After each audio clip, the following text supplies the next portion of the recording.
I want to talk to you about the center, your center, your purpose. One question that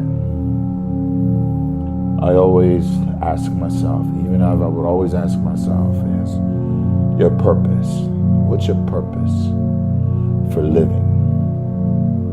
Do you know your purpose? What you're created to do? Do you know what that is? A lot of people live their entire lives not knowing. Entire lifetime not being happy because they feel as though they're not fulfilling their purpose.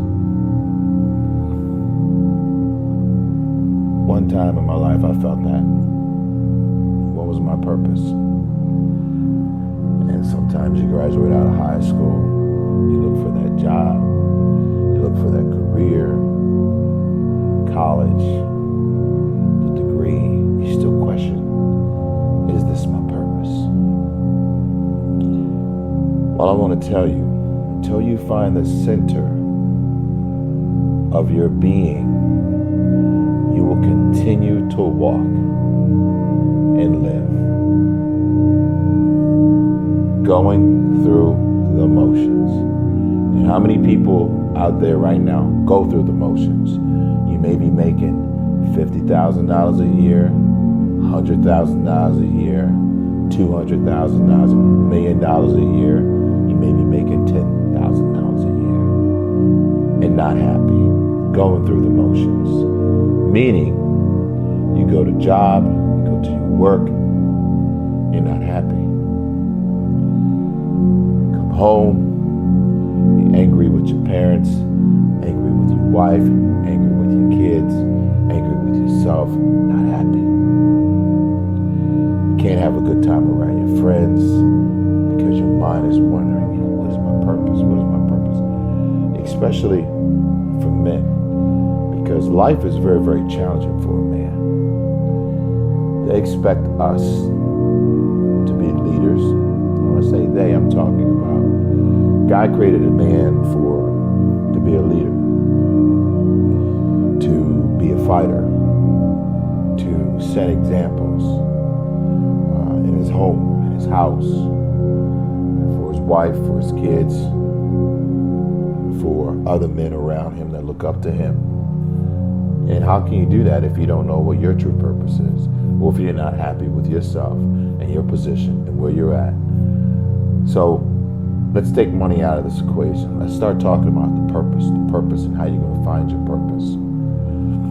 One piece of advice that I can give to you to find your purpose is to spend time with yourself.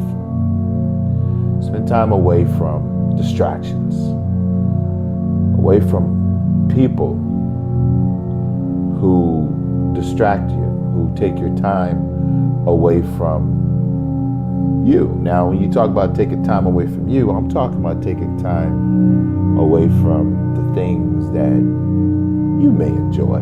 You may used to write, you don't do it anymore. You may used to sing, you don't do it anymore. You may used to read books and you don't do it anymore. You may, whatever your hobby is, try to get that back into your life. That's one part of your purpose, because you have this gift that you're not exercising, that you used to exercise, and you decided not to do that. That's one way of getting back into the groove of who you are, what you're created to do. The second thing is, the more time you spend alone with yourself, the more time that you will be able to understand who you are. When I mean understand who you are, I'm talking about without any outside interference, without any friends, without any peer pressure of wanting to be like someone else. The more time you spend alone, you're going to figure out, okay, what your purpose is. And I say that because of this. God will talk to you. You start seeking in those moments of not having any outside distractions. What happens is things become clear. Clarity sets in. And you're able to make decisions not based on what you saw that day or what you heard that day or what that person may have said to you. You're able to make decisions based on how you feel internally. Okay? So number one, we have time alone. Number two, spending time alone will clear your subconscious mind up so you can make your own decisions based on how you feel. Okay? So that's number two. Third thing is going without. Okay, I want to say going without. That means there's times where you can go without your friends, you can go without going out, you can go without